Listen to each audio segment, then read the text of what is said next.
What's up, y'all? It's your girl Shelah Marie, and today I'm going to talk about why I started meditation.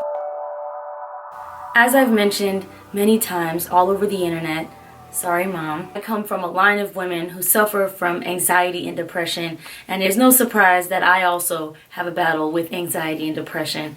For all of my adult life, these have been things that I've been trying to cope with. Where my meditation journey really started was I was living in New York City. I was living in a really dope apartment in Crown Heights with 4 amazing people.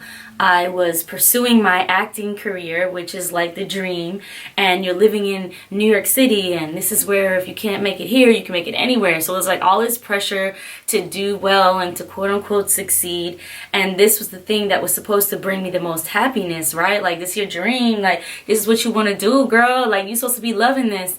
And what I was doing was facing constant rejection every single day. I was comparing myself to my friends who were on Broadway, who were more famous than me, constantly having to answer the question, "You're an actress? Oh my God, what have you been in?" Yeah, I did this show. I wrote a show and produced it throughout the country, but you probably didn't see that. That's nothing, don't. And the depression and anxiety just seemed to get worse and worse. I was living on a really tight shoestring budget. Like, I didn't have money to really go out. I didn't have money to go do all the things I wanted to do. So on the weekends, I remember I would just be in my room watching Netflix, and the depression just got worse and worse. And the anxiety about what if I don't, oh my God, I'll never win an Academy Award, my life will be over.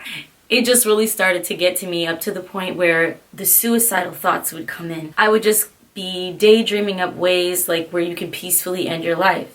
A friend brought up meditation, and I said, I try it. You know, I'm open-minded. I'm trying to solve this problem. Okay, boom, boom, bam. I couldn't sit down for 5 minutes. I couldn't close my eyes.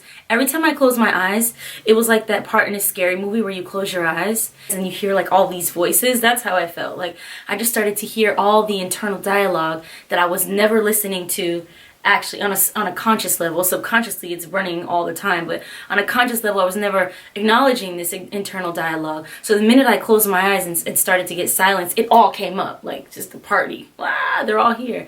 And it overwhelmed me to the point where I couldn't even start meditation closing my eyes, and I couldn't do more than 5 minutes maximum. I tried everything. I was just really determined to find a solution. I didn't really want to take the medication route for depression and anxiety. I had did that before. I just didn't like the effects on my body, and I really think we have the power to heal our own bodies. That's another conversation. I was online. I looked up Buddhist meditations. I looked up guided meditations on YouTube, on Spotify, on SoundCloud. I read tons and tons of books. I tried everything. And you know what? I found that it was like a buffet, and you know, you find what you like, and there are some things and you might not like that, and you pick something else and you might like that. I'm not really orthodox with meditation because I'm not orthodox with anything. You know, I feel like find what works for you. For me, in Shelah world, meditation is a return to breath, and a lot of people will describe it in that way. It's just a return to breath. It's like if there was a toddler in the room and there were all of these things distracting the toddler and they were just looking around. You wouldn't like say, "Sit down," like you might, right? But 9 times out of 10, you would approach that toddler with kindness and gentleness and say, "Oh, hey, come over here.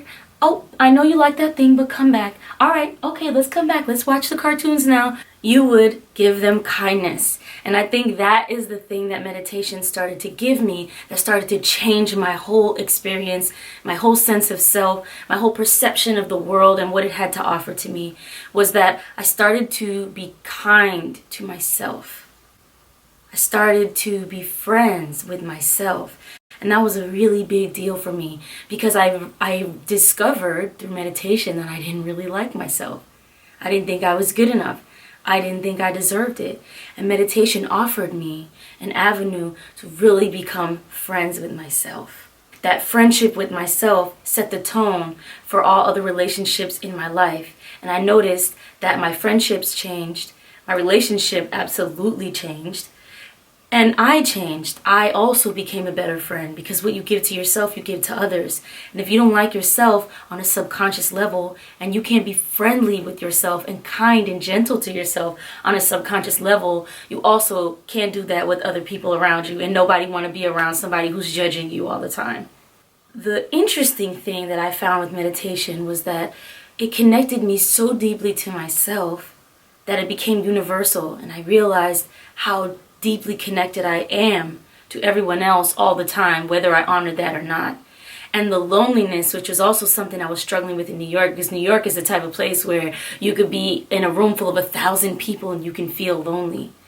The loneliness that started to dissipate in a sense, because I had this kinship with myself that connected me with people on a deep level, not like a superficial level, like, my God, what do you do? I am a meditation enthusiast to the core, I promise you, because I know the power of meditation, because meditation is your way of saving yourself. And no one else can save you. You are the only one that can save you. There is no one else that can come from the outside and give you anything that you first don't give to yourself. Your husband will not give it to you. Your mom will not give it to you. Your dad will not give it to you. Your children will not give it to you. That Academy Award won't give it to you. $1 million salary won't give it to you. That Benz won't give it to you. If you don't first give it to yourself, there is nothing on the outside that is going to be able to satisfy that. So for me, that was the thing, that I saved myself, because I had been looking for somebody to save me this whole time, and I had been getting failed time and time again, which made me go deeper and deeper in a hole, until I realized that the gift is we're all here to save ourselves. And that's the beauty of it all. I hope you benefited in some way. I'm just here to share what worked for me. I'm also really proud of myself because I just recorded my own meditation mixtape, which is 9 original tracks that I recorded for guided meditations. If you're interested, I'll put the link if you want to cop that. It drops after February 3rd. So I'm very excited about that. Anyway, take care. I love y'all.